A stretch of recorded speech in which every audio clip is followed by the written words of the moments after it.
بسم اللہ الرحمن الرحیم۔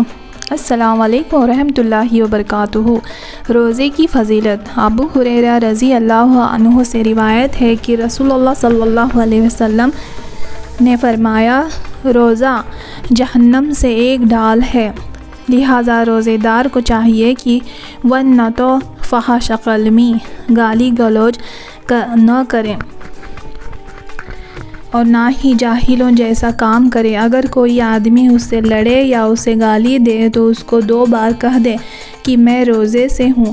اس ذات کی قسم جس کے ہاتھ میں میری جان ہے کہ روزے دار کے منہ کی بو اللہ کے نزدیک کستوری کی خوشبو سے زیادہ بہتر ہے۔ اللہ کا ارشاد ہے کہ روزے دار اپنا کھانا پینا اور اپنی خواہش میرے لیے چھوڑتا ہے، لہٰذا روزہ میرے ہی لیے ہے اور میں ہی اس کا بدلہ دوں گا، اور ہر نیکی کا ثواب 10 گنا ہے۔ روزے دار کے منہ کی بو کستوری کی خوشبو سے زیادہ بہتر ہے، اور شہید کے خون کی بو کو مشک قرار دیا گیا ہے۔ حالانکہ شہید اللہ کی راہ میں جان کا نذرانہ پیش کرتا ہے۔ اس کی وجہ یہ ہے کہ روزہ اسلام کا رکن اور فرض عین ہے، جبکہ جہاد فرض کفایہ ہے۔ یہ تفاوتون اسی وجہ سے ہے۔ ریان روزے داروں کے لیے سہل رضی اللہ عنہ سے روایت ہے، وہ نبی صلی اللہ علیہ وسلم سے بیان کرتے ہیں کہ آپ نے فرمایا کہ جنت کا ایک دروازہ ہے جسے ریان کہتے ہیں، قیامت کے دن روزے دار اس سے داخل ہوں گے، ان کے علاوہ دوسرا کوئی اس میں سے داخل نہ ہوگا۔ آواز دی جائے گی، روزے دار کہاں ہے؟ تو وہ اٹھ کھڑے ہوں گے، ان کے سوا اور کوئی اس میں سے داخل نہیں ہوگا۔ جب وہ داخل ہو جائے گا تو اسے بند کر دیا جائے گا، کوئی اور اس میں سے داخل نہ ہوگا۔ ریان کا معنی سیرابی ہے۔ چونکہ روزے دار دنیا میں اللہ کے لیے بھوک اور پیاس برداشت کرتے تھے، اس لیے انہیں بڑے اعزاز، انعامات اور احترام کے ساتھ اس سیرابی کے دروازے سے گزارا جائے گا، اور وہاں سے گزرتے وقت انہیں ایسا مشروب شربت پلایا جائے گا کہ پھر کبھی پیاس محسوس نہیں ہوگی۔ ابو ہریرہ رضی اللہ عنہ سے روایت ہے کہ رسول اللہ صلی اللہ علیہ وسلم نے فرمایا، جو آدمی اللہ کی راہ میں بار بار خرچ کرے گا تو اسے جنت کے دروازوں سے بلایا جائے گا، اور فرشتے کہیں گے، اے اللہ کے بندے، یہ دروازہ بہتر ہے۔ پھر نمازیوں کو نماز کے دروازے سے بلایا جائے گا، اور مجاہدین کو جہاد کے دروازے سے آواز دی جائے گی، اور روزے داروں کو باب ریان سے پکارا جائے گا، اور صدقہ دیتے ہیں کو صدقہ کے دروازے سے اندر آنے کی دعوت دی جائے گی۔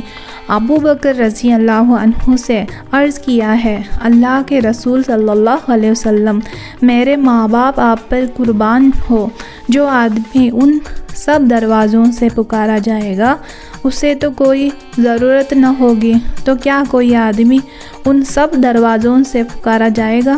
تو آپ نے فرمایا، ہاں، مجھے امید ہے کہ تم ان لوگوں میں سے ہوں گے۔ سبحان اللہ۔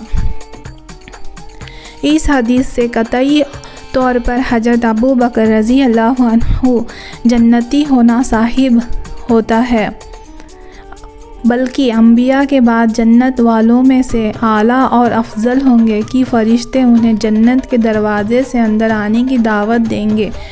ابو ہریرہ رضی اللہ عنہ سے ہی روایت ہے، انہوں نے کہا، رسول اللہ صلی اللہ علیہ وسلم نے فرمایا، جب رمضان آتا ہے تو جنت کے دروازے کھل جاتے ہیں۔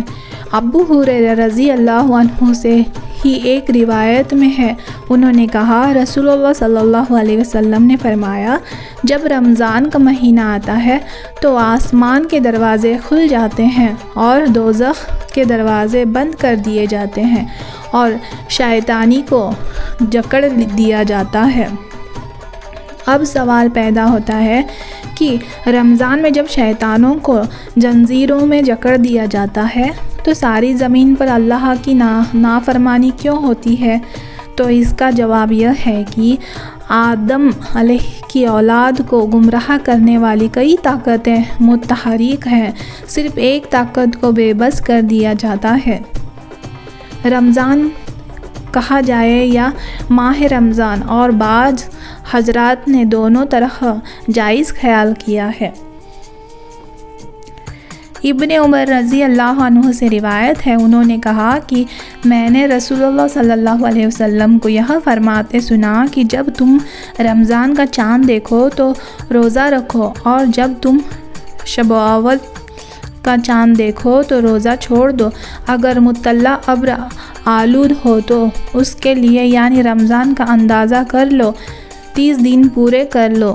ایک حدیث میں ہے کہ رمضان چونکہ اللہ کا نام ہے اس لیے اکیلا لفظ رمضان استعمال نہ کیا جائے۔ امام بخاری اس کی تردید فرماتے ہیں اور مذکورہ حدیث سے ضعیف کمزور ہونے کی طرف اشارہ کرتے ہیں۔ جس آدمی نے روزے کی حالت میں جھوٹ بولنا اور دھوکہ دینا نہ چھوڑا، ابو ہریرہ رضی اللہ عنہ سے روایت ہے، انہوں نے کہا رسول اللہ صلی اللہ علیہ وسلم نے فرمایا، جو آدمی جھوٹ اور دھوکے بازی نہ چھوڑے تو اللہ تعالیٰ کو اس کی ضرورت نہیں ہے کہ صرف روزے کے نام سے وہ اپنا کھانا پینا چھوڑ دے۔ روزے کا مقصد یہ ہے کہ انسان پرہیزگار اور تقوی شعار بن جائے۔ اگر یہ مقصد حاصل نہیں ہوتا تو روزہ نہیں بلکہ بھوکا رہنا ہے۔ جب کسی روزے دار کو گالی دی جائے تو کیا جائز ہے کہ کہہ دے میں روزے دار ہوں؟